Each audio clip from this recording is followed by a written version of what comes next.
Hello everyone, आप सभी का फिर से स्वागत है। ये एनसीईआरटी फिजिक्स का सार है और आज का टॉपिक है गुरुत्वाकर्षण। ये अध्याय 5 है। तो स्टार्ट करते हैं।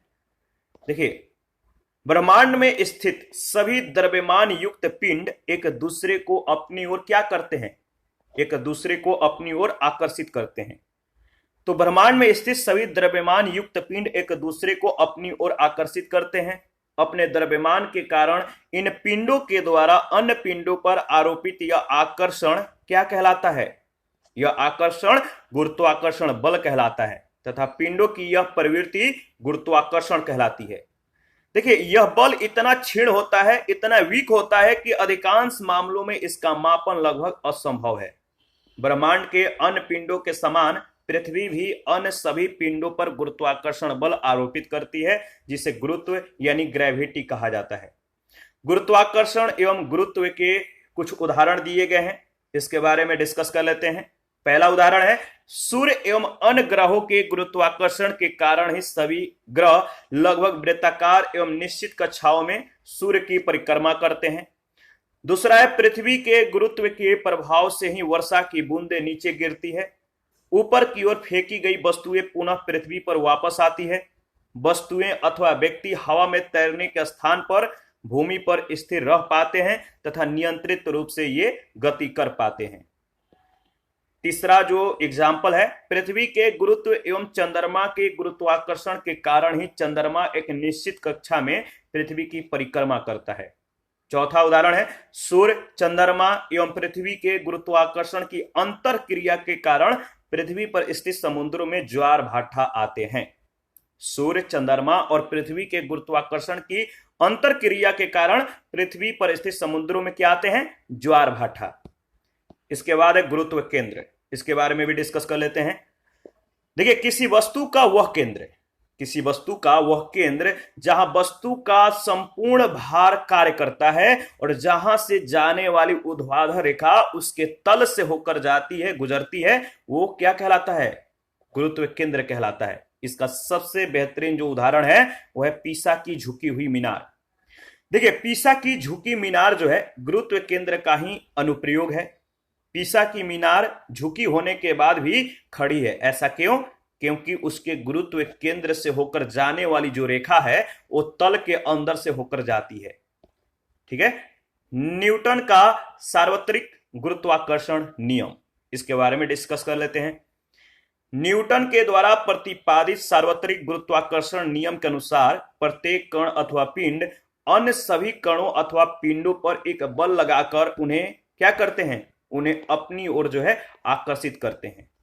किन्हीं दो पिंडों के मध्य प्रभावी आकर्षण बल यानी गुरुत्वाकर्षण बल उन दोनों पिंडों के द्रव्यमानों के गुणनफल का समानुपाती होता है तथा उन दोनों पिंडों के मध्य की दूरी के वर्ग के व्युत्क्रमानुपाती होता है। यहां पे चीजें क्लियर हो जाएंगी। देखिए, ये m1 m2 है, ठीक है, ये r हो गया आपका।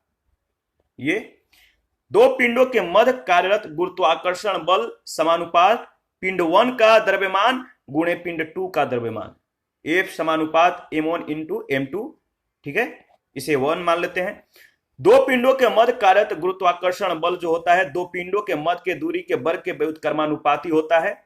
ठीक है, यानी F बराबर F समानुपात 1/r²। और इन दोनों कथनों के आधार पे जो है, इन दोनों कथनों के आधार पे F समानुपात m1 m2 बटा r², A बराबर G m1 m2 बटा r²। ठीक है, तो इसको याद रखिएगा। जहां G जो है वो सार्वत्रिक गुरुत्वाकर्षण नियतांक है। G सार्वत्रिक गुरुत्वाकर्षण नियतांक है। सार्वत्रिक गुरुत्वाकर्षण नियतांक उस आकर्षण बल के बराबर होता है जहां एकांक दूरी पर स्थित दो एकांक द्रव्यमानों वाले पिंडों के मध्य कार्य करता है। और इसका मान यानी G का मान जो होता है, याद रखिएगा, कई बार एग्जामों में पूछा गया है। G का मान 6.67 गुणे 10 के पावर -11 न्यूटन मीटर स्क्वायर बटा किलोग्राम स्क्वायर होता है, जो संपूर्ण ब्रह्मांड में सर्वत्र यानी क्या होता है? सर्वत्र नियत यानी कांस्टेंट रहता है। ठीक है, याद रखिएगा। गुरुत्वीय क्षेत्र क्या है? गुरुत्वीय क्षेत्र किसी पिंड के चारों ओर स्थित वह संपूर्ण क्षेत्र जिसमें उस पिंड के गुरुत्वाकर्षण बल का अनुभव किया जा सके उस पिंड का गुरुत्वीय क्षेत्र कहलाता है। ठीक है, किसी पिंड के चारों ओर, कोई पिंड है जिसके चारों ओर स्थित वह संपूर्ण क्षेत्र जिसमें उस पिंड के गुरुत्वाकर्षण बल का अनुभव किया जा सके उस पिंड का गुरुत्वीय क्षेत्र कहलाता है। गुरुत्वीय क्षेत्र की तीव्रता, किसी पिंड के गुरुत्वीय क्षेत्र में किसी बिंदु पर स्थित एकांक द्रव्यमान वाले पिंड पर कार्यरत बल की मात्रा को उस पिंड के गुरुत्वीय क्षेत्र की तीव्रता कहा जाता है। इसे आई से दर्शाया जाता है और इसका मात्रक न्यूटन बटा किलोग्राम होता है। ठीक है, इसका एसआई मात्रक क्या होता है? न्यूटन बटा किलोग्राम होता है। देखिए यहां पे दिया गया है कि मान लीजिए एम द्रव्यमान वाले किसी पिंड के गुरुत्वीय क्षेत्र में स्थित स्मॉल एम द्रव्यमान वाले पिंड पर एफ बल आरोपित हो रहा है। तो जो यहां पे आप देख सकते हैं कि तो गुरुत्वीय क्षेत्र की जो तीव्रता होगा क्या होगा? गुरुत्वीय क्षेत्र की तीव्रता बराबर गुरुत्वीय क्षेत्र में स्थित पिंड पर आरोपित बल बटा पिंड का द्रव्यमान, यानी आई बराबर ए बटा एम न्यूटन बटा किलोग्राम। एम द्रव्यमान वाले पिंड से आर दूरी पर स्थित स्मॉल एम द्रव्यमान वाले एक अन्य पिंड पर आरोपित गुरुत्वाकर्षण बल बराबर क्या होगा? यानी एफ बराबर जी एम एम बटा आर स्क्वायर। यहां पे जो कैपिटल एम और स्मॉल जो एम है आपको याद रखना है। स्मॉल एम जो है ये जो है द्रव्यमान वाले एक दूसरा पिंड है और जो कैपिटल एम है ये एक मतलब कि द्रव्यमान वाला जो है ये पिंड है। दोनों पिंड है, मतलब दो पिंड है, कैपिटल एम और स्मॉल एम। तो देखिए एफ बराबर जी एम एम बटा आर स्क्वायर, इसलिए आई बराबर जो होता है ए बटा एम, इसलिए आई बराबर जी एम बटा आर स्क्वायर। इसके बाद है गुरुत्वीय त्वरण। तो गुरुत्वीय त्वरण क्या है इसके बारे में डिस्कस कर लेते हैं। पृथ्वी की ओर स्वतंत्र रूप से गिरती हुई सभी वस्तुओं में पृथ्वी के गुरुत्वीय बल के कारण एक त्वरण उत्पन्न होता है। पृथ्वी की ओर स्वतंत्र रूप से गिरती हुई सभी वस्तुओं में पृथ्वी के गुरुत्वीय बल के कारण क्या होता है? एक त्वरण उत्पन्न होता है जिसे गुरुत्वीय त्वरण कहते हैं। यानी पृथ्वी पर स्वतंत्र रूप से गिरती हुई किसी वस्तु के वेग में होने वाली वृद्धि गुरुत्वीय त्वरण कहलाती है और इसे स्मॉल जी से प्रदर्शित किया जाता है। गुरुत्वीय त्वरण वस्तु के रूप, आकार तथा द्रव्यमान पर निर्भर नहीं करता है। याद रखिएगा, जो गुरुत्वीय त्वरण है यह वस्तु के रूप, आकार और द्रव्यमान पर निर्भर नहीं करता है। जो स्मॉल जी का मान है कह सकते हैं कि स्मॉल जी का मान भिन्न भिन्न ग्रहों पर, उपग्रहों पर और आकाशीय पिंडों के लिए जो है ये भिन्न भिन्न होता है। पृथ्वी की सतह से ऊपर अथवा नीचे की ओर जी, मतलब पृथ्वी की जो सतह है, सतह से ऊपर या सतह से नीचे की ओर जाने पर जो जी का मान है वो क्या होता है? घटता है। याद रखिएगा, इंपॉर्टेंट है।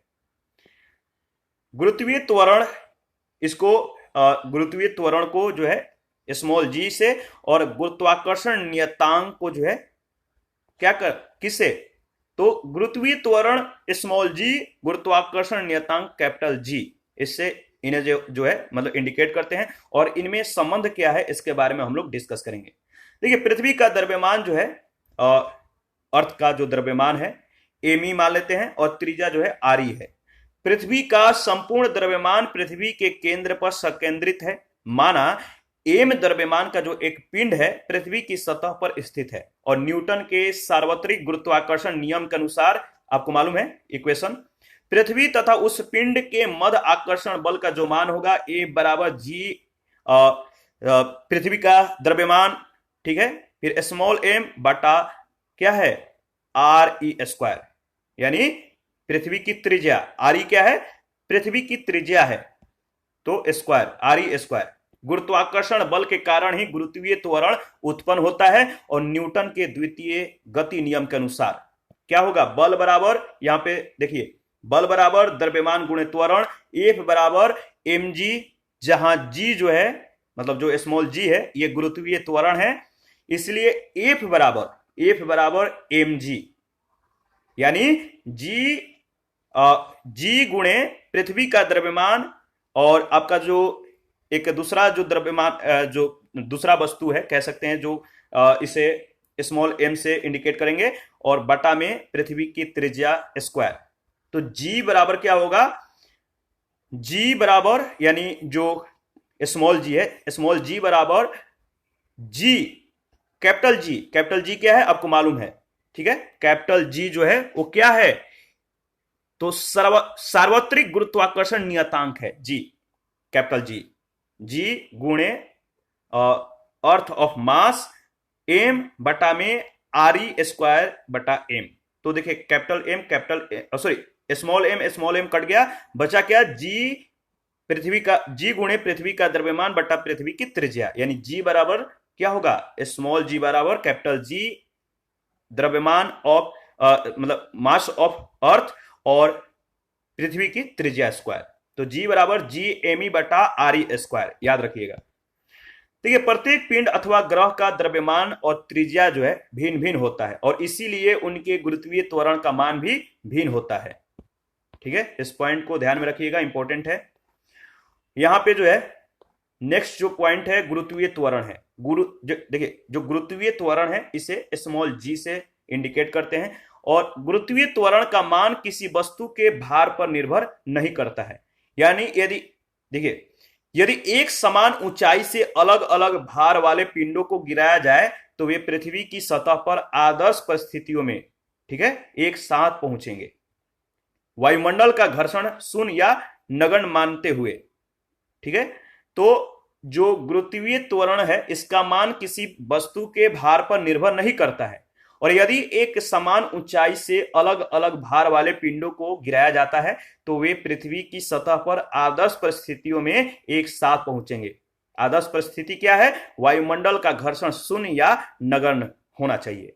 जी का मान पृथ्वी की सतह पर अधिकतम, गुरुत्वीय त्वरण का जो मान है पृथ्वी की सतह पर अधिकतम, और चंद्रमा पर जो है जी का मान पृथ्वी के गुरुत्वीय त्वरण का 1/6 गुना होता है। याद रखिएगा, जी का मान पृथ्वी की सतह पर अधिकतम और चंद्रमा पर जी का मान जो है पृथ्वी के गुरुत्वीय त्वरण का 1/6 गुना, 1/6 गुना होता है, ठीक है। यहां पे जो है स्मॉल जी और कैपिटल जी में अंतर क्या है, स्मॉल जी क्या है देखिए, और कैपिटल जी क्या है आपको मालूम है। कैपिटल जी जो है ये सार्वत्रिक गुरुत्वाकर्षण नियतांक है, और जो आपका स्मॉल जी है ये गुरुत्वीय त्वरण है। तो गुरुत्वीय त्वरण और सार्वत्रिक गुरुत्वाकर्षण नियतांक में अंतर, जो बार बार हम लोग जो है गुरुत्वाकर्षण नियतांक और गुरुत्वीय त्वरण को नहीं बोलेंगे, कैपिटल जी स्मॉल जी को बोलेंगे। तो देखिए जो स्मॉल जी है गुरुत्वीय त्वरण को यह प्रदर्शित करता है, और कैपिटल जी जो है ये गुरुत्वाकर्षण नियतांक को प्रदर्शित करता है। देखिए स्मॉल जी का मान भिन्न भिन्न स्थानों पर भिन्न भिन्न होता है, और कैपिटल जी का मान संपूर्ण ब्रह्मांड में सर्वत्र एक समान रहता है।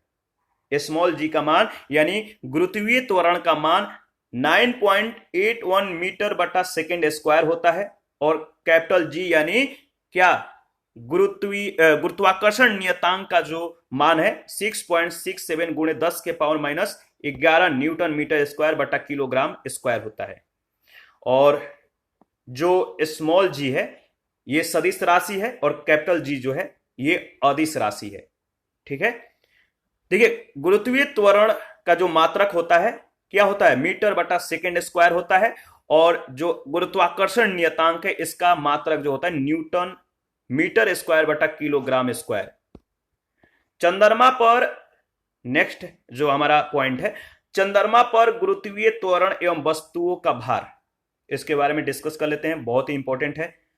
चंद्रमा की सतह पर गुरुत्वीय त्वरण जो होता है 1.625 मीटर बटा सेकेंड स्क्वायर होता है, जो पृथ्वी के गुरुत्वीय त्वरण का लगभग 1/6 भाग यानी 16.6% होता है। वस्तुओं का भार गुरुत्वीय त्वरण के समानुपाती होता है, वस्तुओं का भार गुरुत्वीय त्वरण के समानुपाती होता है, इसलिए चंद्रमा पर वस्तुओं का भार पृथ्वी पर उनके भार के तुलना में मात्र 16.6% यानी लगभग 1/6 होता है।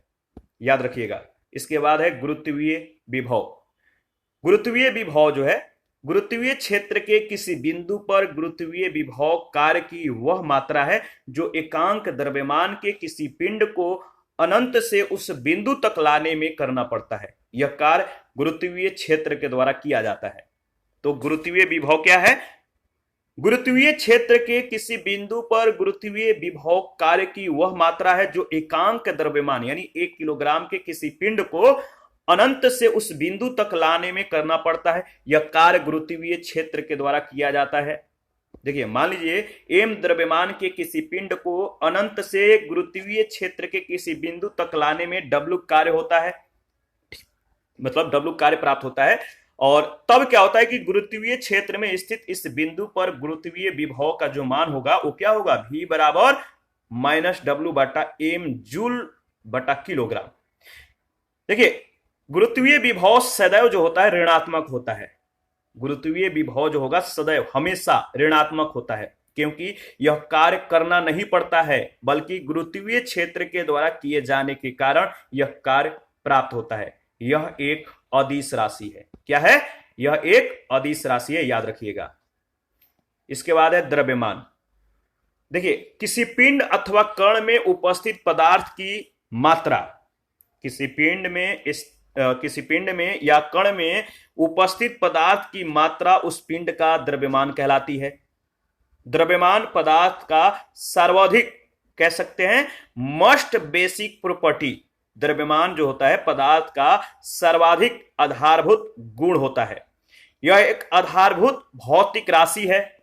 किसी पिंड का द्रव्यमान कभी भी शून्य नहीं हो सकता, याद रखिएगा। किसी पिंड का द्रव्यमान है कभी भी शून्य नहीं हो सकता है। द्रव्यमान एक अदिश राशि है जिसका एसआई मात्रक किलोग्राम है। सामान्यतः किसी पिंड का द्रव्यमान कभी भी परिवर्तित नहीं होता है, परंतु कुछ अपवाद है। परंतु नाभिकीय अभिक्रियाओं के दौरान जब किसी पदार्थ की अत्यंत सूक्ष्म मात्रा बृहत ऊर्जा में परिवर्तित होती है, तब उस पदार्थ के द्रव्यमान में कुछ कमी आती है। ठीक है, इस पॉइंट को याद रखिएगा। इसके बाद भार क्या है, वेट क्या है? देखिए, भार किसे कहते हैं? तो पृथ्वी के द्वारा किसी वस्तु को अपने केंद्र की ओर आकर्षित करने के लिए उस पर लगाया गया गुरुत्वाकर्षण बल वस्तु का भार कहलाता है। पृथ्वी के द्वारा किसी वस्तु को अपने केंद्र की ओर आकर्षित करने के लिए, उसे अपने ओर खींचने के लिए उस पर लगाया गया गुरुत्वाकर्षण बल वस्तु का भार कहलाता है। भार एक सदिश राशि है। इसका एसआई मात्रक न्यूटन होता है। जैसे एम किलोग्राम द्रव्यमान की कोई वस्तु पृथ्वी से एक निश्चित ऊंचाई से मुक्त रूप से गिराई जाए तो क्या होगा? ठीक है, क्या होगा? तो गिराई जाए तो पृथ्वी की ओर स्वतंत्र रूप से गिराई गई वस्तु का जो भार है बराबर क्या होगा? वस्तु पर पृथ्वी द्वारा आरोपित आकर्षण बल, यानी W बराबर G, पृथ्वी का द्रव्यमान स्मॉल m बटा R स्क्वायर, यानी W बराबर GME m बटा R स्क्वायर, जहां ME का है, ME क्या है? पृथ्वी का द्रव्यमान है, मास ऑफ अर्थ। जो स्मॉल m है ये वस्तु का द्रव्यमान है, और R जो है ये पृथ्वी के केंद्र से पिंड की दूरी है, और जो G है ये गुरुत्वाकर्षण नियतांक है। तो याद रखिएगा। देखिए, किसी वस्तु का भार उस वस्तु के द्रव्यमान तथा पृथ्वी के गुरुत्वीय त्वरण के गुणनफल के बराबर होता है, यानी W बराबर mg। वस्तु का द्रव्यमान सदैव एक समान रहता है, परंतु वस्तु के स्थान में परिवर्तन के साथ पृथ्वी के केंद्र से उसकी दूरी में परिवर्तन होता है। परिणाम स्वरूप क्या होता है? तो गुरुत्वीय त्वरण का मान भी परिवर्तित होता है। वस्तु का द्रव्यमान सदैव एक समान रहता है, परंतु वस्तु के स्थान में परिवर्तन के साथ पृथ्वी के केंद्र से उसकी दूरी में परिवर्तन होता है। परिणाम स्वरूप गुरुत्वीय त्वरण का मान भी परिवर्तित होता है। इसलिए वस्तु का भार स्थान के सापेक्ष परिवर्तनशील होता है। पृथ्वी के केंद्र पर गुरुत्वीय त्वरण यानी जो स्मॉल g है इसका मान 0 होगा, इसीलिए वस्तु का भार भी 0 हो जाएगा। देखिए, प्रत्येक पॉइंट जो है ना इसका बहुत ही इंपॉर्टेंट है। 2-3 बार रिवीजन कीजिएगा, प्रत्येक पॉइंट को गौर से देखिए, एनालिसिस कीजिए, इसके बाद आगे बढ़िए। देखिए, यदि कोई व्यक्ति पृथ्वी पर विषुवत रेखा पर खड़ा है, कोई व्यक्ति पृथ्वी पर विषुवत रेखा पर खड़ा है तो पृथ्वी के केंद्र से उसकी दूरी ध्रुवों की अपेक्षा अधिक होगी। यदि कोई व्यक्ति पृथ्वी पर विषुवत रेखा पर खड़ा है तो पृथ्वी के केंद्र से उसकी दूरी ध्रुवों की अपेक्षा अधिक होगी, इसीलिए उसका भार विषुवत रेखा पर कम और ध्रुवों पर क्या होगा, अधिक होगा। ठीक है, देखिए यहां पे हम लोग द्रव्यमान और भार में अंतर को जो है समझेंगे, स्पष्ट करेंगे। देखिए एक तरफ द्रव्यमान और दूसरे तरफ भार यानी वेट है, तो इन दोनों में अंतर क्या है, तो किसी वस्तु में निहित कुल द्रव्य की मात्रा वस्तु का द्रव्यमान कहलाती है। और भार क्या है, तो जिस गुरुत्वीय बल से पृथ्वी किसी वस्तु को अपने केंद्र की ओर खींचती है वह वस्तु का भार कहलाता है। किसी वस्तु का द्रव्यमान सभी स्थानों पर एक समान रहता है। द्रव्यमान का दूसरा जो अंतर है, किसी वस्तु का द्रव्यमान सभी स्थानों पर एक समान रहता है, लेकिन भार जो है, वस्तु का भार भिन्न भिन्न स्थानों पर भिन्न भिन्न होता है। देखिए द्रव्यमान जो है एक अदिश राशि है और भार जो है एक सदिश राशि है। द्रव्यमान का मापन भौतिक तुला के द्वारा किया जाता है और भार का मापन कमानीदार तुला के द्वारा जो है किया जाता है।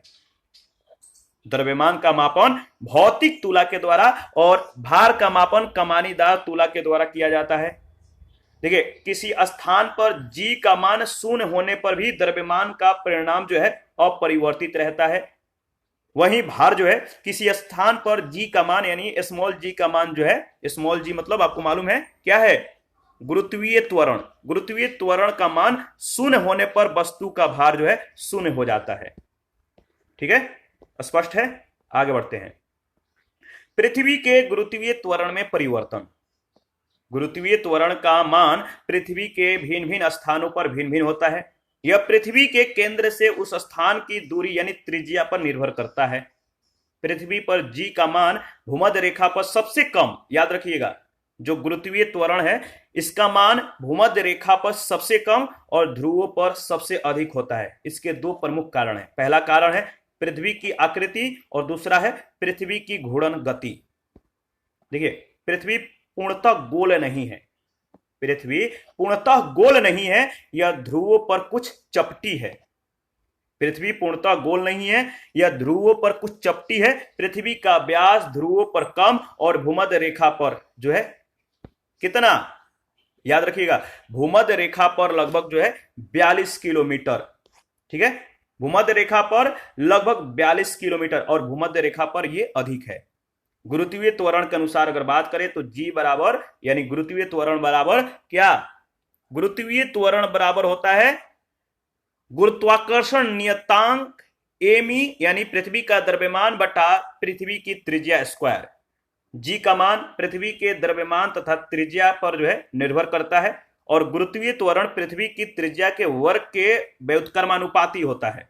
क्योंकि भूमध्य रेखा पर जो पृथ्वी की त्रिज्या का मान है वो सर्वाधिक होगा और इसलिए यहां पर g का मान न्यूनतम होता है। इसके विपरीत ध्रुवों पर पृथ्वी की जो त्रिज्या का मान है कम होने के कारण g का मान अधिकतम होता है। पृथ्वी अपने अक्ष के परितः जो है एक निश्चित कोणीय वेग से घूर्णन करती है। ठीक है, और इसे ओमेगा से जो है इंडिकेट किया जाता है।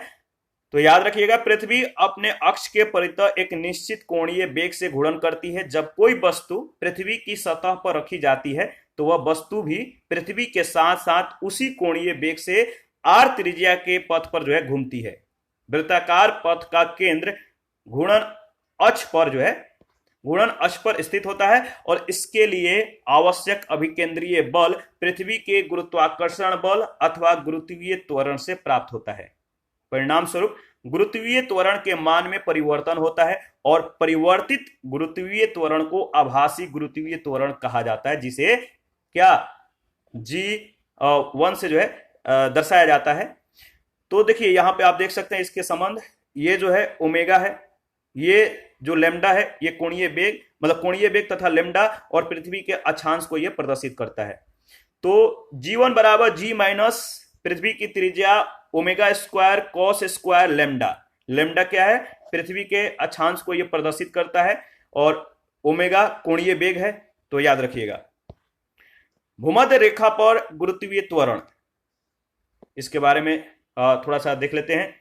भूमध्य रेखा पर गुरुत्वीय त्वरण, भूमध्य रेखा पर जहां लेमडा बराबर 0 डिग्री और इस पर पृथ्वी की त्रिज्या जो है अधिकतम होगा और आर बराबर आर ई, मतलब कि जो स्मॉल आर है, स्मॉल आर बराबर कैपिटल आर ई होता है, और इसीलिए जो गुरुत्वीय त्वरण होगा G1 बराबर G minus R E R E omega square cos square 0 degree, और कॉस 0 का मान 1 होता है, तो यहाँ पे कॉस जो स्क्वायर कॉस स्क्वायर 0 डिग्री है, इसका मान 1 होने पर ये 1 हो जाएगा न्यूनतम मान, यानी G माइनस पृथ्वी की त्रिज्या ओमेगा स्क्वायर जो होगा ये न्यूनतम मान प्राप्त होगा। भूमध्य रेखा पर गुरुत्वीय त्वरण जो होता है न्यूनतम होता है, इससे स्पष्ट हो गया।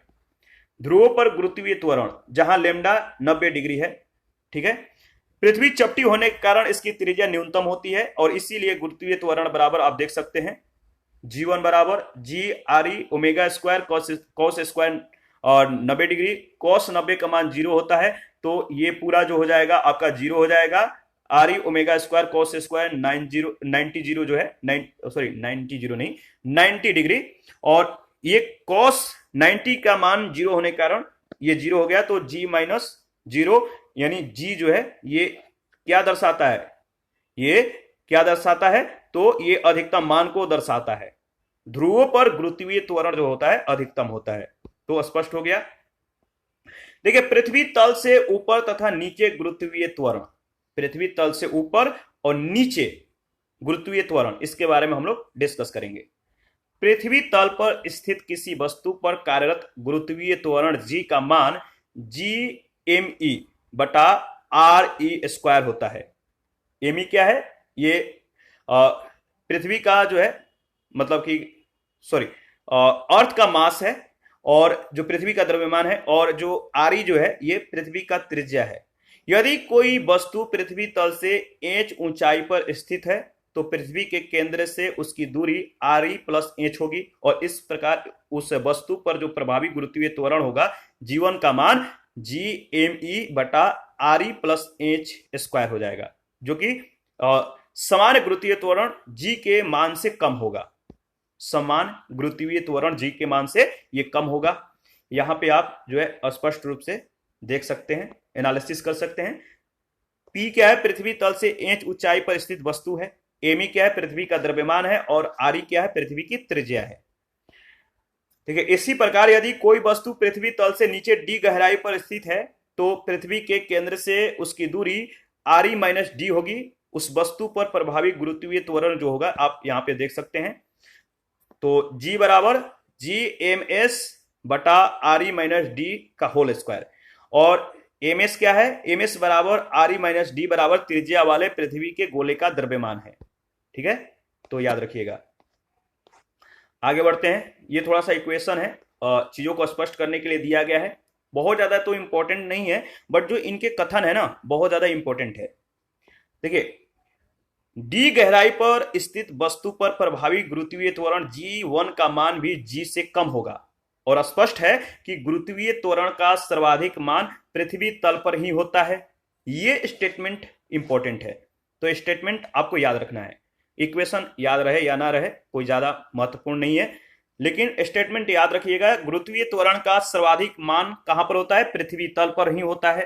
पृथ्वी तल से ऊपर और नीचे जाने पर G के मान में क्या होता है, कमी होगा। तो पृथ्वी तल पर G का मान मतलब सर्वाधिक होता है, और पृथ्वी से ऊपर या नीचे जाने पर G का मान कम होगा। वास्तविक भार तथा आभासी भार, इसके बारे में डिस्कस कर लेते हैं। पृथ्वी के द्वारा किसी वस्तु पर आरोपित गुरुत्वाकर्षण बल उस वस्तु का भार कहलाता है। पृथ्वी के द्वारा किसी वस्तु पर आरोपित गुरुत्वाकर्षण बल उस वस्तु का भार कहलाता है। यदि वस्तु पृथ्वी तल पर स्थित है तथा उस पर गुरुत्वाकर्षण बल के अतिरिक्त अन्य कोई बल कार्य नहीं कर रहा है तो उसका भार वास्तविक भार कहलाता है। तो W बराबर mg, ये वास्तविक भार है, जहां G का मान 9.8 मीटर बटा सेकेंड स्क्वायर हो जाएगा। यदि किसी वस्तु का यदि किसी वस्तु का विशिष्ट स्थिति के कारण उस पर कार्यरत गुरुत्वीय त्वरण के मान में परिवर्तन होता है तो उस स्थिति में क्या होगा कि वस्तु का भार उसका आभासी भार कहलाएगा। और इस स्थिति में गुरुत्वीय बल है इस स्थिति में गुरुत्व बल की विपरीत दिशा में वस्तु पर एक लंबवत बल यानी नॉर्मल फोर्स कार्य करता है और यह बल उस वस्तु को पृथ्वी से दूर रखने का प्रयास करता है।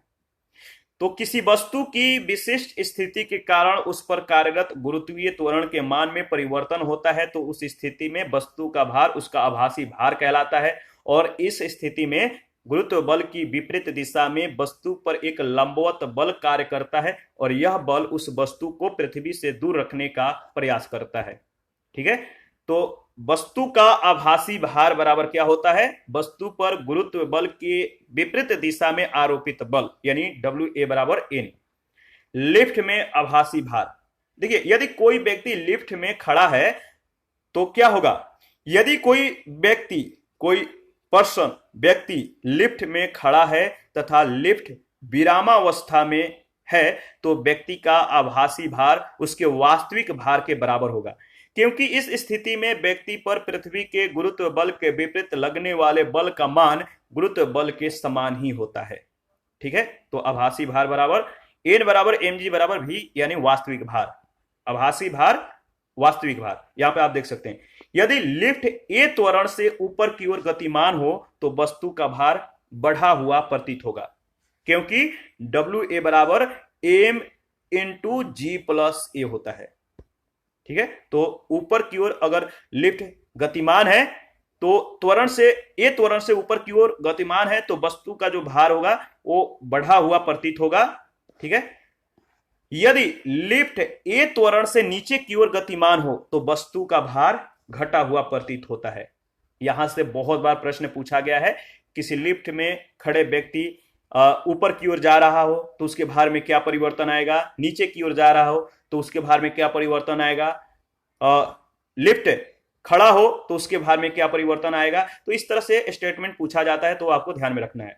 तो लिफ्ट A त्वरण से नीचे की ओर गतिमान हो तो वस्तु का भार जो है घटा हुआ प्रतीत होता है, क्योंकि W1 बराबर m इंटू जी माइनस ए होता है। यदि लिफ्ट एक समान वेग से ऊपर नीचे गति करे तो व्यक्ति के भार में कोई परिवर्तन नहीं होगा, याद रखिएगा।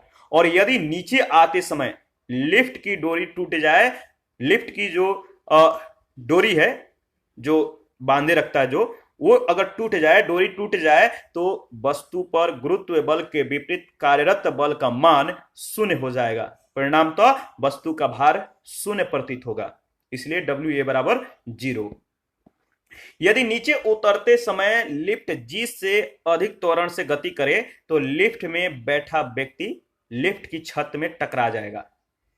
ध्यान रखिएगा, नीचे उतरते समय लिफ्ट G जो है, G क्या है, गुरुत्वीय त्वरण है। लिफ्ट गुरुत्वीय त्वरण से अधिक त्वरण से गति करे तो लिफ्ट में जो बैठा व्यक्ति है वो क्या करेगा, लिफ्ट के छत से टकरा जाएगा यानी ऊपर उड़ जाएगा। इसके बाद है उपग्रह, सैटेलाइट्स, इसके बारे में डिस्कस करेंगे। देखिए, ग्रहों के चारों ओर परिक्रमा करने वाले खगोलीय पिंड जो होते हैं इन्हीं को उपग्रह कहते हैं। ग्रहों के चारों ओर परिक्रमा करने वाले खगोलीय पिंड उपग्रह कहलाते हैं। जो पिंड पृथ्वी के चारों ओर परिक्रमा करते हैं वे भू उपग्रह कहलाते हैं, अर्थ सैटेलाइट्स कहलाते हैं। उपग्रह ठीक उसी प्रकार ग्रहों की परिक्रमा करते हैं जिस प्रकार ग्रह सूर्य की परिक्रमा करते हैं। देखिए, उपग्रहों के प्रकार जो है दो प्रकार के हैं, एक प्राकृतिक उपग्रह होता है और एक कृत्रिम उपग्रह होता है। तो दो उपग्रहों के प्रकार हैं। कृत्रिम उपग्रह जो है इसमें दो भाग हैं, भूतुल्यकालिक उपग्रह और दूसरा है ध्रुवीय उपग्रह। तो कृत्रिम उपग्रह को दो वर्गों में बांट दिया जाता है, भूतुल्यकालिक उपग्रह और ध्रुवीय उपग्रह। सबसे पहले हम लोग प्राकृतिक उपग्रह के बारे में, नेचुरल सैटेलाइट्स के बारे में हम लोग डिस्कस करेंगे। तो देखिए, प्राकृतिक उपग्रह किसे कहते हैं, वे उपग्रह जो प्राकृतिक रूप से निर्मित हुए हैं तथा किसी ग्रह के परितः एक निश्चित कक्षा में परिक्रमा करते हैं, प्राकृतिक उपग्रह कहलाते हैं, नेचुरल सैटेलाइट्स कहलाते हैं। प्राकृतिक उपग्रहों को सामान्यतः चंद्रमा कहा जाता है, प्राकृतिक उपग्रहों को सामान्यतः मून कहा जाता है, चंद्रमा कहा जाता है। यद्यपि चंद्रमा शब्द का उपयोग पृथ्वी के एकमात्र उपग्रह के लिए किया जाता है। देखिए, सौर मंडल के ग्रह और उनके उपग्रह, रट्टा मार जाइएगा, बहुत ही इंपॉर्टेंट है, बहुत बार यहां से प्रश्न पूछे गए हैं। बुध और शुक्र के उपग्रहों की संख्या कितनी है? तो देखिए, बुध ग्रह और शुक्र ग्रह का कोई अपना उपग्रह नहीं है। पृथ्वी का एक उपग्रह है जिसका नाम है चंद्रमा। मंगल के 2 उपग्रह हैं जिसका नाम है फोबोस और डीमोस। बृहस्पति के 29 उपग्रह हैं। इनमें जो इंपॉर्टेंट है याद रखिएगा, यूरोपा और कैलिस्टो और आदि हैं। मतलब यूरोपा, कैलिस्टो 2 नाम दिया गया जो कि इंपॉर्टेंट है। तो जो बृहस्पति के उपग्रह हैं कितने हैं? 79। प्रश्न यह भी पूछा जाता है कि बृहस्पति के उपग्रहों की संख्या कितनी है, या ऑप्शन दे दिया जाएगा कि आप बताइए कि इनमें से कौन बृहस्पति के उपग्रह हैं। 4 ऑप्शन होगा, यूरोपा या कैलिस्टो, इस तरह से उसमें से कोई एक ऑप्शन दिया जाएगा, तो आपको चूज करना है। शनि यानी सैटर्न ग्रह के जो है 82 उपग्रह हैं, जिसमें मिमास और टेथिस ये इंपॉर्टेंट है। अरुण ग्रह में 27 उपग्रह हैं। टाइटेनिया और ओबेरॉन जो है इसके इंपॉर्टेंट उपग्रह हैं। और वरुण के 13 उपग्रह हैं, जिसमें ट्राइटन और प्रोटियस, इसको याद रखिएगा। आगे बढ़ते हैं। तो किस ग्रह के कितने उपग्रह हैं आपको याद रखना है। सबसे ज्यादा इंपॉर्टेंट है कि किस मतलब कि ग्रह के उपग्रह नहीं है। ठीक है, देखिए, कृत्रिम उपग्रह, आर्टिफिशियल सैटेलाइट्स, इसके बारे में डिस्कस करेंगे। तो कृत्रिम उपग्रह किसे कहते हैं? ऐसे उपग्रह जो मानव के द्वारा निर्मित है तथा विभिन्न प्रकार की सूचनाओं को एकत्रण करने और संचार सुविधाओं के लिए पृथ्वी के ऊपर निश्चित कक्षाओं में स्थापित किए गए हैं, यही कृत्रिम उपग्रह कहलाते हैं। ऐसे उपग्रह जो मानव निर्मित हैं और विभिन्न प्रकार की सूचनाओं को एकत्रित करने और संचार सुविधाओं के लिए पृथ्वी के ऊपर निश्चित कक्षाओं में स्थापित किए गए हैं, यही कृत्रिम उपग्रह हैं। प्रक्षेपण उद्देश्य तथा परिक्रमण कक्षाओं के आधार पर कृत्रिम उपग्रहों को 2 श्रेणियों में वर्गीकृत किया जाता है। भूतुल्यकालिक उपग्रह, जियोसिंक्रोनस सैटेलाइट्स। देखिए, पृथ्वी के विषुवत वृत्त के तल में किसी कक्षा में स्थापित उपग्रह को, जिसका आवर्त काल पृथ्वी के अपने अक्ष पर घूर्णन करने के आवर्त काल के बराबर हो, भूतुल्यकालिक उपग्रह कहलाते हैं। इनका आवर्त काल लगभग 24 घंटे का होता है। यह पृथ्वी के किसी स्थान से देखने पर स्थिर प्रतीत होते हैं। ठीक है, भूतुल्यकालिक एवं भू स्थिर कक्षाओं की जो ऊंचाई है लगभग 35,786 किलोमीटर होता है। याद रखिएगा, भूतुल्यकालिक एवं भू स्थिर कक्षाओं की जो ऊंचाई है लगभग 35,786 किलोमीटर होता है। भारत के द्वारा प्रक्षेपित IRNSS Indian regional navigation satellite system के 7 उपग्रहों में से 3 भू स्थिर तथा 4 भूतुल्यकालिक उपग्रह हैं।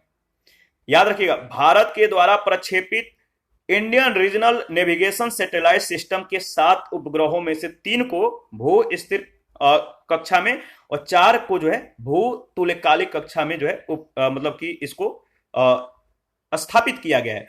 तो 3 जो भू स्थिर मतलब कि कक्षा में है वो कौन कौन है? IRNSS 1C है, IF है और IG है। और 4 जो भूतुल्यकालिक में है तो ये इनका नाम क्या क्या है? IRNSS 1A है, दूसरा IB है, तीसरा IB नहीं है 1B है, मिस्टेक से IB और IF हो गया था। 1F 1G है। जो 3 भू स्थिर मतलब कि कक्षा में है कौन कौन है, मैं दोबारा से रिपीट कर देता हूं। IRNSS 1C, दूसरा है 1F और तीसरा है 1G। और 4 जो भूतुल्यकालिक जो कक्षा में है वो कौन कौन है? IRNSS 1A, 1B, 1D और 1E। देखिए, भूतुल्यकालिक उपग्रहों के उपयोग, इनका उपयोग किस लिए किया जाता है? भूतुल्यकालिक उपग्रहों के जो उपयोग हैं, इनका उपयोग दूरदर्शन प्रसारण में किया जाता है, मौसम पूर्वानुमान प्रणाली में और नेविगेशन में किया जाता है, आदि में भी इनका उपयोग होता है, अन्य चीजों में भी होता है। तो जो इंपॉर्टेंट है दूरदर्शन प्रसारण में, मौसम पूर्वानुमान प्रणाली में, नेविगेशन में। इसके बाद ध्रुवीय उपग्रह पोलर सैटेलाइट्स। देखिए ये उपग्रह जो है ध्रुवीय उपग्रह, ये उपग्रह ध्रुवों के परितः उत्तर दक्षिण दिशा में पृथ्वी की परिक्रमा करते हैं। ध्रुवीय उपग्रहों को पृथ्वी तल से 500 से 800 किलोमीटर की ऊंचाई पर स्थित कक्षा में जो है स्थापित किया जाता है और इन उपग्रहों का आवर्तकाल लगभग 100 मिनट का होता है। ध्रुवीय उपग्रहों के जो उपयोग हैं याद रखिएगा, इन उपग्रहों का उपयोग सुदूर संवेदन, रिमोट सेंसिंग, मौसम विज्ञान और पर्यावरणीय अध्ययनों के लिए किया जाता है। देखिए एक पॉइंट है उपग्रह में भारहीनता। उपग्रह में भारहीनता, किसी तल पर खड़े व्यक्ति को अपने भार का अनुभव उसके पैरों पर तल के द्वारा लगाई गई प्रतिक्रिया के कारण होता है। किसी तल पर खड़े व्यक्ति को अपने भार का अनुभव कैसे होता है, तो उसके पैरों पर तल द्वारा लगाई गई प्रतिक्रिया के कारण होता है। उपग्रह में बैठे अंतरिक्ष यात्री पर लगाया गया प्रतिक्रिया बल मतलब शून्य होता है और इसीलिए उपग्रह में बैठा अंतरिक्ष यात्री जो है भारहीनता का अनुभव करता है। तो उपग्रह में बैठे अंतरिक्ष यात्री पर लगाया गया प्रतिक्रिया बल जो होता है वो क्या होता है, शून्य होता है और इसीलिए उपग्रह में जो बैठा अंतरिक्ष यात्री होता है वो भारहीनता का जो है अनुभव करता है। इसके बाद है पलायन वेग। पलायन वेग क्या है? ठीक है, पलायन वेग वह न्यूनतम कह सकते हैं कि पलायन वेग जो होता है वह न्यूनतम वेग होता है जिसमें या जिसे फेंका गया कोई पिंड पृथ्वी के गुरुत्वाकर्षण क्षेत्र से बाहर चला जाता है। पलायन वेग वह न्यूनतम वेग होता है जिसे फेंका गया कोई पिंड, कोई वस्तु पृथ्वी के गुरुत्वाकर्षण क्षेत्र से बाहर चला जाता है और पुनः लौटकर पृथ्वी पर नहीं आता है, वही पलायन वेग है। इसे भी से प्रदर्शित किया जाता है। ठीक है, याद रखिएगा। पृथ्वी तल से पलायन वेग का जो मान होता है याद रखिएगा, इसको बहुत बार पूछा गया है। तो पृथ्वी तल से पलायन वेग का मान 11.2 किलोमीटर प्रति सेकंड होता है और इस वेग से फेंका गया वस्तु जो है वापस नहीं आता है एक निश्चित सीमा के बाद। जबकि चंद्रमा पर पलायन वेग का जो मान होता है 2.38 मीटर प्रति सेकंड है, जो कि पृथ्वी तल के पलायन वेग की अपेक्षा अत्यंत कम है। यही कारण है कि चंद्रमा पर गैसीय अणु ठहर नहीं पाते हैं। परिणाम स्वरूप चंद्रमा पर वायुमंडल का जो है अभाव पाया जाता है। केपलर के ग्रह संबंधी गति के नियम। देखिए सबसे पहले हम लोग केपलर के जो ग्रह संबंधी गति के नियम है इसके बारे में डिस्कस करेंगे। तो जोहान्स केपलर ने सूर्य की परिक्रमा करने वाले ग्रहों की गति के संबंध में 3 नियमों का प्रतिपादन किया जो ग्रहों की गति को जो है नियंत्रित करते हैं। पहला है प्रथम नियम अथवा मतलब कक्षाओं का नियम, लॉ ऑफ ऑर्बिट्स। तो प्रथम नियम अथवा कक्षाओं का नियम। देखिए प्रत्येक ग्रह सूर्य के चारों ओर दीर्घवृत्तीय कक्षा में इस प्रकार परिक्रमा करते हैं कि सूर्य इस दीर्घवृत्तीय कक्षा के एक नाभिक पर केंद्रित हो। यहां पे आप देख सकते हैं ये उपसौर और ये अपसौर है। ठीक है, ये नजदीक है इसलिए उपसौर, ये अधिक है इसलिए अपसौर। ये सूर्य है, सन है और ये जो है आपका सैटेलाइट मतलब ग्रह है। ठीक है, और ये लघु अक्ष है और ये दीर्घ अक्ष है, ये अर्ध लघु अक्ष है। तो यहां पे आप देख सकते हैं फिगर के माध्यम से क्लियर कर दिया गया है। द्वितीय नियम अथवा क्षेत्रीय वेग का नियम, लॉ ऑफ एरियल वेलोसिटी। प्रत्येक ग्रह सूर्य के चारों ओर इस प्रकार गति करता है कि ग्रह को सूर्य से मिलाने वाली रेखा समय के समान जो है अंतरालों में समान क्षेत्रफलों में विस्थापित होती है। केपलर का द्वितीय नियम कोणीय संवेग संरक्षण के नियम पर आधारित है। सूर्य से दूर होने पर ग्रह का वेग कम और पास होने पर ग्रह का वेग अधिक होता है। सूर्य जो है दूर होने पर जो ग्रह का वेग है वो कम हो जाता है और पास होने पर ग्रह का वेग क्या होता है, अधिक हो जाता है। यहां पे आप देख सकते हैं ये हो गया सन, ये हो गया ग्रह। ठीक है, और P4 ये देखिए यहां पे है P2 और ये है P1, ये सभी ग्रह हैं। P1 से P2 तक पहुंचने में लगा समय T है और P3 से P4 तक पहुंचने में लगा समय T है। क्षेत्रफल जो है आप यहां पे देख सकते हैं 1 और क्षेत्रफल 2। देखिए तृतीय नियम अथवा परिक्रमण कालों का जो नियम है किसी ग्रह के द्वारा सूर्य का एक पूर्ण चक्कर लगाने में लिए गए समय यानी आवर्तकाल टी। तो याद रखिए, किसी ग्रह के द्वारा सूर्य का एक पूर्ण चक्कर लगाने में लिए गए समय का वर्ग उसकी दीर्घवृत्तीय कक्षा के मतलब जो अर्ध दीर्घ जो अक्ष है, सेमी मेजर एक्सिस ए जो है, इसके तृतीय घात के समानुपाती होता है। तो देखिए ये सब जो है ज्यादा इंपॉर्टेंट नहीं है, यहाँ पे फिगर के माध्यम से चीजों को स्पष्ट किया गया है। ठीक है, तो आप एक बार एनालिसिस कर लीजिएगा। इस पर आधारित जो प्रश्न पहला है, गुरुत्वीय विभव का मान सदैव होता है, क्या होता है? गुरुत्वीय विभव का मान सदैव जो होता है, याद रखिएगा, ऋणात्मक होता है। पिंड का भार कहां पर सबसे ज्यादा होता है? तो देखिए, पिंड का भार जो है ध्रुवों पर सबसे ज्यादा होता है, सर्वाधिक होता है। ए ऑप्शन बिल्कुल करेक्ट ऑप्शन है। प्रश्न संख्या थर्ड है, निर्वात में अंतरिक्ष यात्री सीधे खड़े नहीं हो पाते क्योंकि निर्वात में अंतरिक्ष यात्री सीधे खड़े नहीं हो पाते, ऐसा क्यों? क्योंकि वहां पे गुरुत्व नहीं होता है। ऑप्शन ए बिल्कुल करेक्ट ऑप्शन है। पृथ्वी का पलायन वेग कितना होता है? पृथ्वी का पलायन वेग होता है 11.2 किलोमीटर प्रति सेकंड। प्रश्न संख्या 5 है, भूतुल्यकालिक उपग्रह के परिक्रमण की अवधि कितनी होती है? भूतुल्यकालिक उपग्रह के परिक्रमण की अवधि 24 घंटे पृथ्वी के समान होती है। और 6 नंबर है, गुरुत्वाकर्षण नियम के प्रतिपादक कौन है? 4 ऑप्शन दिया गया है, बताइए। गुरुत्वाकर्षण नियम के प्रतिपादक हैं न्यूटन। प्रश्न संख्या 7 है, एक अंतरिक्ष यात्री को उसके अंतरिक्ष यान में पृथ्वी की परिक्रमा करते समय अनुभव होता है। एक अंतरिक्ष यात्री को उसके अंतरिक्ष यान में पृथ्वी की परिक्रमा करते समय क्या अनुभव होता है? तो भारहीनता का अनुभव होता है। प्रश्न संख्या 8, लोलक घड़ियां जो है गर्मी में क्यों मंद हो जाती हैं? तो लोलक घड़ियां गर्मी में मंद इसलिए हो जाती हैं कि ग्रीष्म काल में लोलक की लंबाई बढ़ जाती है, जिससे इकाई दोलन में लगा समय बढ़ जाता है। प्रश्न संख्या 9, पीसा की झुकी हुई मीनार क्यों नहीं गिरती है? पीसा की जो झुकी हुई मीनार है क्यों गिरती नहीं है? इसके बारे में हम लोगों ने डिस्कस किया था। इसके गुरुत्व केंद्र में जाने वाली जो ऊर्ध्वाधर रेखा है, मीनार तल के अंदर रहती है। ठीक है, तो डी ऑप्शन बिल्कुल करेक्ट ऑप्शन है। और नेक्स्ट 13 नंबर, सॉरी 9 है ना, इसके बाद इधर 10 भी है। प्रश्न संख्या 10 है, पृथ्वी की परिक्रमा करता हुआ कोई उपग्रह इसलिए पृथ्वी पर नहीं गिरता क्योंकि पृथ्वी का जो आकर्षण है, बताइए। पृथ्वी की परिक्रमा करता हुआ कोई उपग्रह इसलिए पृथ्वी पर नहीं गिरता क्योंकि पृथ्वी का आकर्षण उसकी गति के लिए त्वरण प्रदान करता है, इसलिए नहीं गिरता।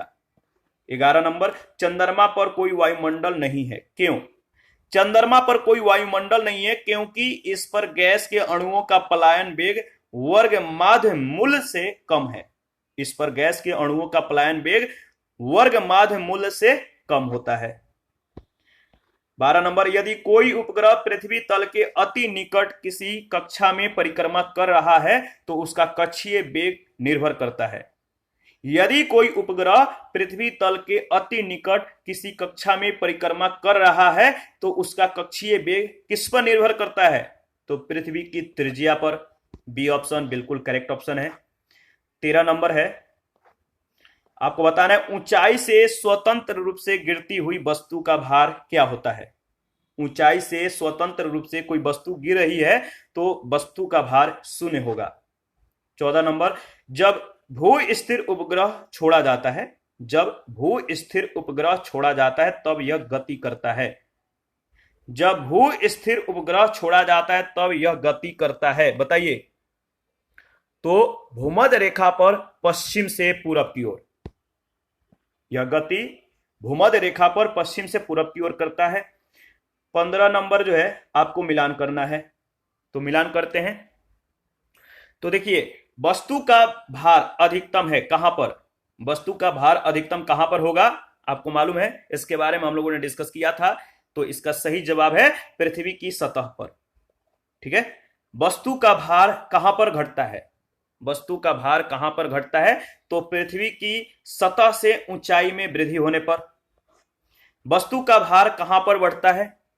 वस्तु का भार कहां पर बढ़ता है? जब वस्तु चंद्रमा की ओर शून्य बिंदु पर गतिमान होती है। वस्तु का भार कहां पर शून्य होता है?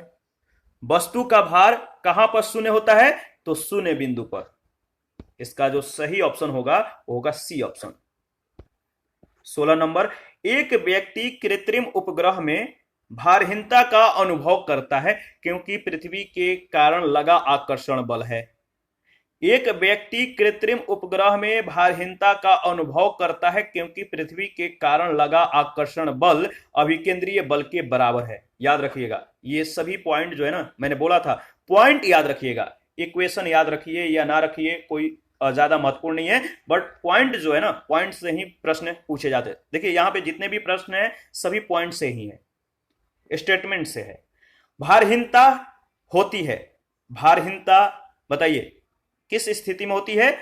तो भारहीनता गुरुत्वाकर्षण की शून्य स्थिति होती है। और प्रश्न संख्या 18 और इस चैप्टर का ये लास्ट क्वेश्चन है। दो उपग्रह पृथ्वी के चारों ओर समान वृत्तीय पथ में गति कर रहे हैं, तब उनके समान होने का जो प्रतिबंध है बताइए क्या है? दो उपग्रह पृथ्वी के चारों ओर समान वृत्तीय पथ में गति कर रहे हैं, तब उनके समान होने का जो प्रतिबंध है वो है आपका चाल। डी ऑप्शन बिल्कुल करेक्ट ऑप्शन है। और इसी के साथ आज का सेशन समाप्त होता है। नेक्स्ट सेशन में द्रव्य के सामान्य गुण के बारे में हम लोग डिस्कस करेंगे, जो कि ये बहुत इंपॉर्टेंट चैप्टर है। देखिए आप लोग जो है अपना प्रतिक्रिया देते रहिए, और जिन लोगों को इसका पीडीएफ जरूरत है, जिनको पीडीएफ चाहिए, आप हमें कमेंट कर सकते हैं, या Telegram channel, Telegram quiz group या कम्युनिटी जो चैनल का कम्युनिटी बॉक्स है वहां पे जाइए। इसके रिगार्डिंग में इंफॉर्मेशन को शेयर कर दिया गया है, ठीक है। और कोई भी सुझाव हो आप हमें कमेंट दे सकते हैं, कमेंट कर सकते हैं। और किसी भी टॉपिक या किसी भी पॉइंट में कोई भी डाउट हो तो आप हमें कमेंट कीजिए, और आपके जो डाउट्स होंगे वो क्लियर हो जाएंगे। थैंक यू, मिलते हैं नेक्स्ट सेशन में। अभी के लिए इतना ही।